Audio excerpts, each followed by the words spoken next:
Randy Brown had the bright idea of looking down right as Gabriel Bonfim was launching a scud missile of a knee right into his cranium.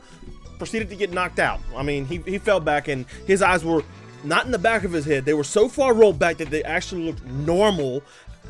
And they called the fight off. And some of you stupid buffoons decided, oh, that was an early stoppage. Jesus, dude, are we trying to take years off of people's lives here? I get we're fist fighting, but come on, man. Let the ref do his job. He did a good job and called the fight right there. And you idiots are saying, oh, that was an early stoppage. Like, go watch bare knuckle boxing if you want to do that, because that's an incredibly violent sport where people are losing years off their lives, and y'all want to see that. I don't want to watch MMA. That's all there is to it. Yes, Gabriel Bonfim knocked out Randy Brown in the second round. Beautiful knee, a very good performance in a card that nobody really thought much of. I doubt many people are going to watch this episode.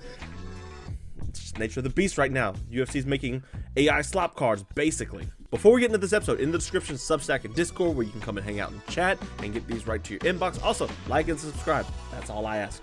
But what looked like a bad card on paper turned out to be okay. I won't say it was great. You know, we had some cool finishes. All the main card fights were finishes. The prelims were like horrible looking at first.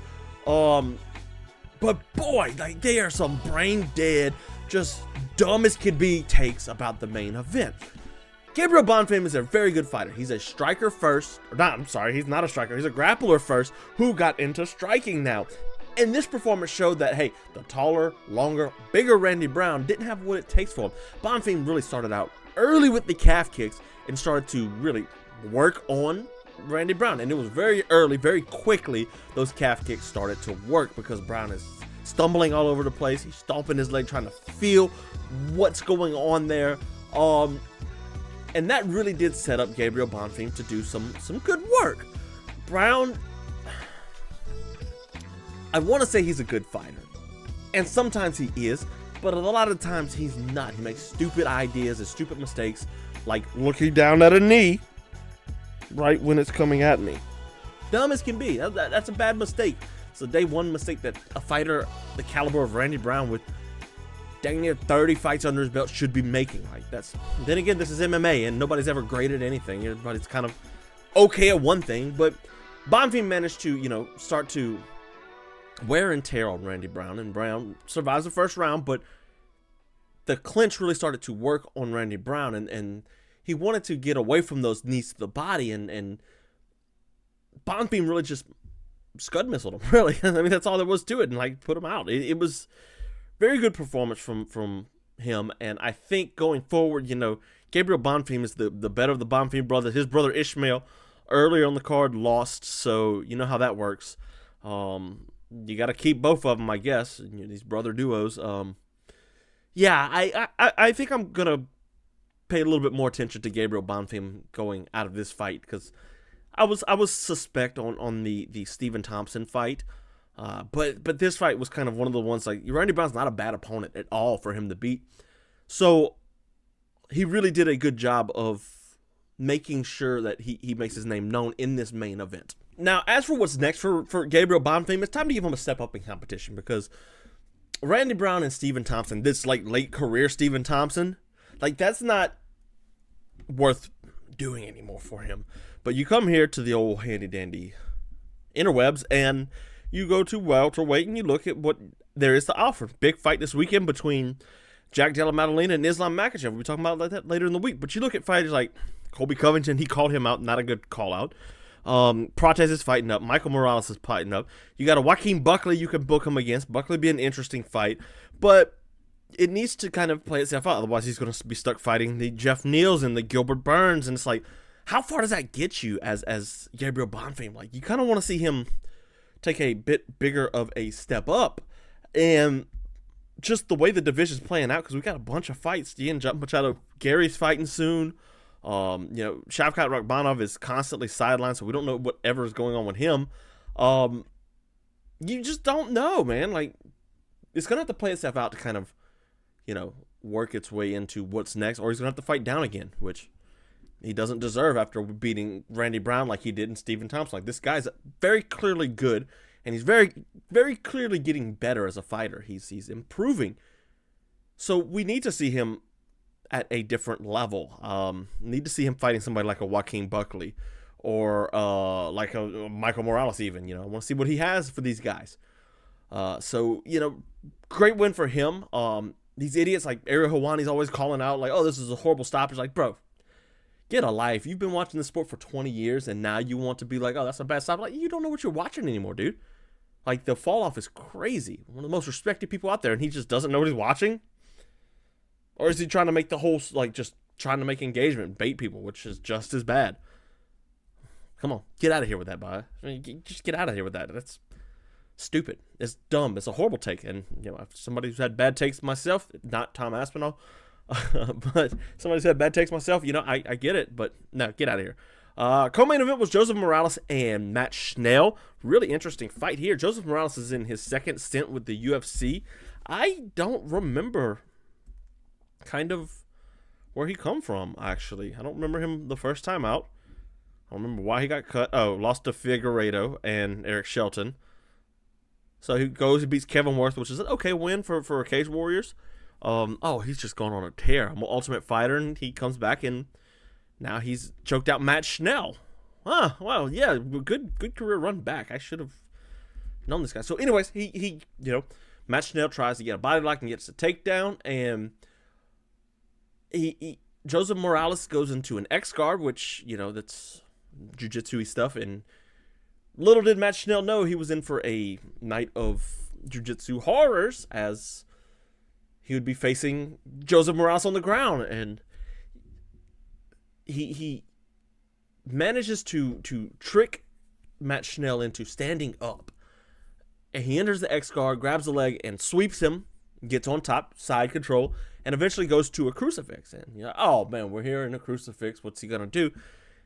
And what Joseph Morales wants him to do this whole time is kind of get up, poke your head out, and let me grab up the guillotine. And lo and behold, he gets up, he pokes his head out, and Joseph Morales, whoop, grabs that guillotine. I mean, beautifully set up. Like, Matt Schnell, he's retired already, and he's back for some reason, probably money, which is sad.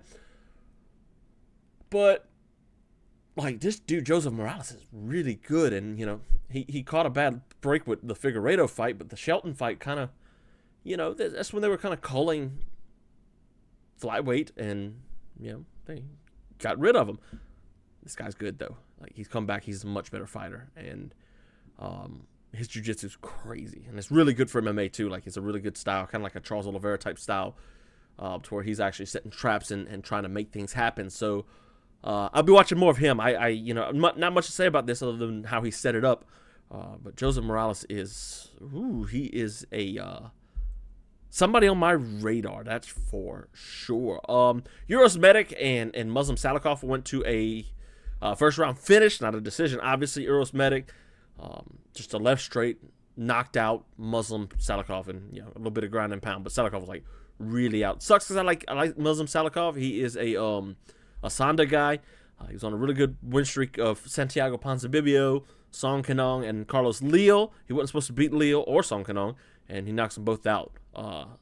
Snaps his winning streak. Go throw back to that Randy Brown knockout of him where Brown kind of cuts the angle. That's the things you see from Randy Brown. It's like, wow, this guy's got talent. And then you see the stupid things that he does, like, oh, look at this knee, and so really sucks though, because I liked Muslim Salikov. I think he's a fun fighter.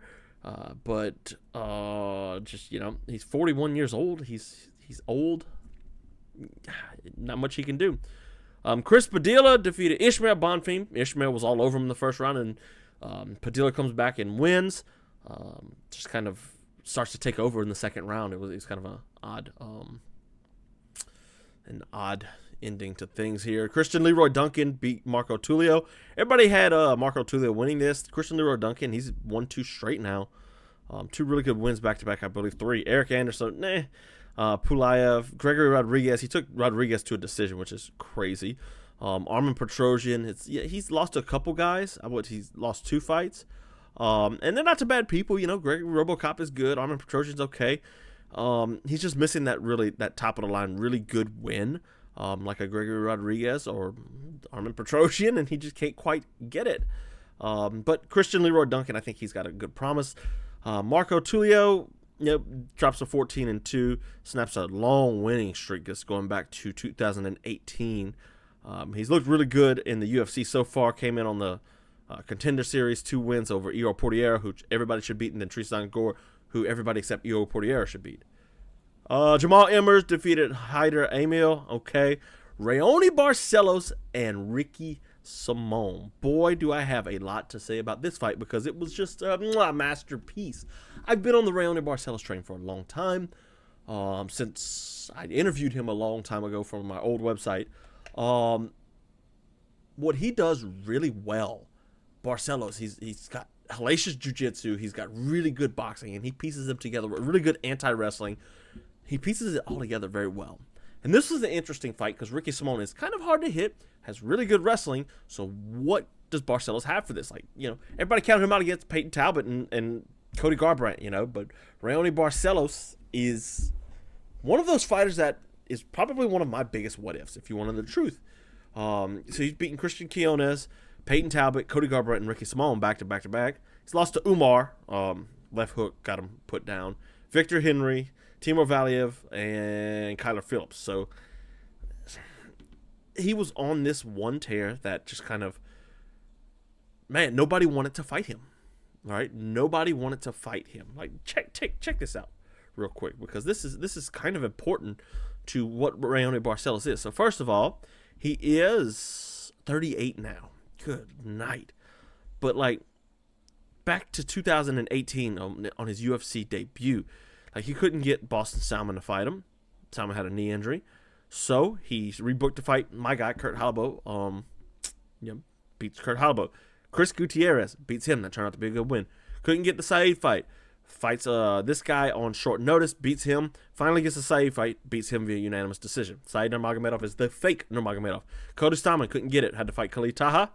He got it. Merab Dvalishvili, Rafael Sunsao. These two fights right here, he kind of just fell through. This fight right here with Merab back in 2020 would have been incredible because Merab's not quite the fighter he is now back then. And Barcelos would have been a great fight. Sunsao withdrew. Marcelo Rojo ended up fighting Timur Valiev, lost to that, and this is kind of where he kind of starts falling off, the Trevor Jones, Victor Henry. But I bring this up because like Barcelos was a really good fighter, and one that he couldn't get a meaningful fight. Like, he was begging for fights. And he's just so dangerous, and he wasn't ranked. So he didn't get quite that opportunity. And, he did get to fight Umar eventually, but this was kind of like after Umar was on the up and Barcelos was on the way down. Victor Henry kind of was just tailor-made to beat him. But like this fight, he's really kind of shored up his gas tank issues, it looked like, at least for this one.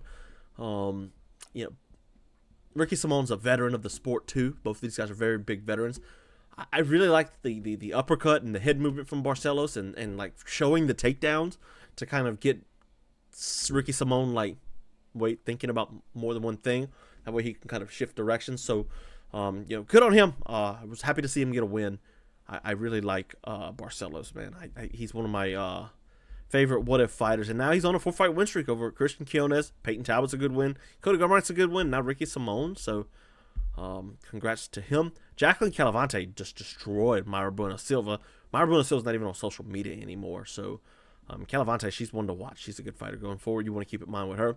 Josh Hockett, everybody hates him because he's like trying to be WWE. He's very boring. Beat Max Jimenez.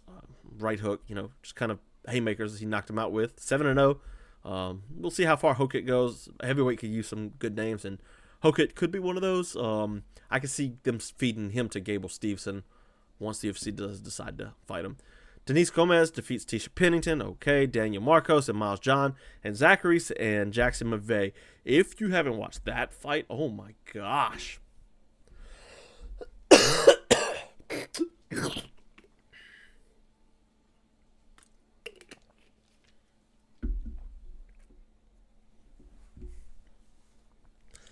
That fight might be like the first round might be round of the year because McVeigh just puts Zach Reese on the fence and they just start dirty boxing, dirty fighting, dirty boxing.